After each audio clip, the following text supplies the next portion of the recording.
When you refuse to live in the present moment and learn from it, you tend to fall into two extremes. Either you get depressed, or you enter a state of extreme anxiety. This happens because you project a certain future, something you don't even know if it will actually come to pass. Many people confuse longing with attachment. When a person is deeply attached to the past, it signals attachment, which can indicate an inclination towards depression or depressive traits. Longing, on the other hand, is a positive feeling, as we usually feel nostalgia for something good. If we feel longing, it's because it was worthwhile, because it's a memory that marked us positively. When we remember that moment, we are celebrating what we experienced with gratitude, without wishing it would return. Attachment, however, is different. Attachment appears when we do not accept that something has ended and want to make that experience eternal. This binds us to the past and makes us think, if such a thing hadn't happened, I'd be in a different situation today. This type of thought is harmful, as those who live attached to the past believe they need that situation or that person to move forward. A person seeks security or care in something external, but by doing so, they end up limiting their own ability to steer their life.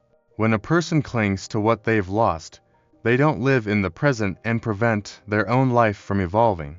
They are always back there, lamenting what has already passed, or projecting a future that doesn't yet exist, carrying fear and anxiety about what could be. When the factors of attachment fade, they pass through life without really living it. The years fly by, and they are always focused on the future, fearing what may come, or on the past, lamenting what is already gone. The truth is that the only time that truly exists is the present. When we refuse to live in the now and learn from it, we either become depressed from being stuck in the past or anxious by projecting an uncertain future, something we don't even know will occur. This behavior is common because humans have the illusion that they can control everything. When someone is experiencing a good moment, for instance, they often start suffering in advance, thinking, this will end soon, or the vacation is almost over. In doing so, they stop fully enjoying what they have, constantly worried about what is to come. Accepting that we don't have control over everything is essential. Since things are constantly in motion, we need to learn to live within this flow. It's like riding a bicycle. If we overthink the movement, we risk falling. We simply need to keep going and enjoy the moment. Longing, on the other hand, is wonderful, but many people confuse it with attachment. Longing is a positive feeling, and we should live the present in such a way that we can hope to remember these moments with joy in the future. If we can build good memories, healthy memories, we are on the right path. Living in fear of the future, or attached to what has already passed, is undoubtedly a path to unhappiness. Letting go of the past, a powerful act of self-transformation, and often the first step to breaking free from the blocks that prevent us from moving forward. Attachments to what we have experienced, mistakes we have made, or even to what we have lost create deep roots that hold us back. They can generate a cycle of dissatisfaction and anxiety that occupies our mind, burdening the present and obscuring the future. When we cling to the past, we are, in fact, saying that we do not trust what the future holds for us. Attachment is like an invisible weight we carry unknowingly, draining our energy and preventing us from experiencing new opportunities. This attachment could be to an experience, a loss, a person, or even a version of ourselves that no longer exists.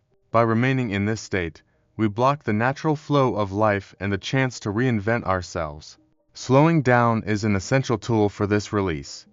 By reducing our pace, we can observe where our attachments come from and, more importantly, question why we continue to hold on to them. Ask yourself, does this past define who I am today, or is it merely a part of my story? Often, by observing more calmly, we realize we no longer need to carry these weights, as they no longer contribute to our journey. The practice of slowing down allows us to be present, to feel each moment, and to see the value in every small experience. By slowing down, we create space for the new. In silence and stillness, the past begins to fade, and we open ourselves to what truly matters. This enables us to value the present moment, the only place where we truly live. Letting go of the past and slowing down are processes that require courage and trust. It involves accepting that we do not have control over what has already happened, but we do have the power to decide how we will live from now on. This process reconnects us with our true potential, giving us the freedom to choose the life we want to create and the person we want to become. Subscribe, like, and share. Thank you.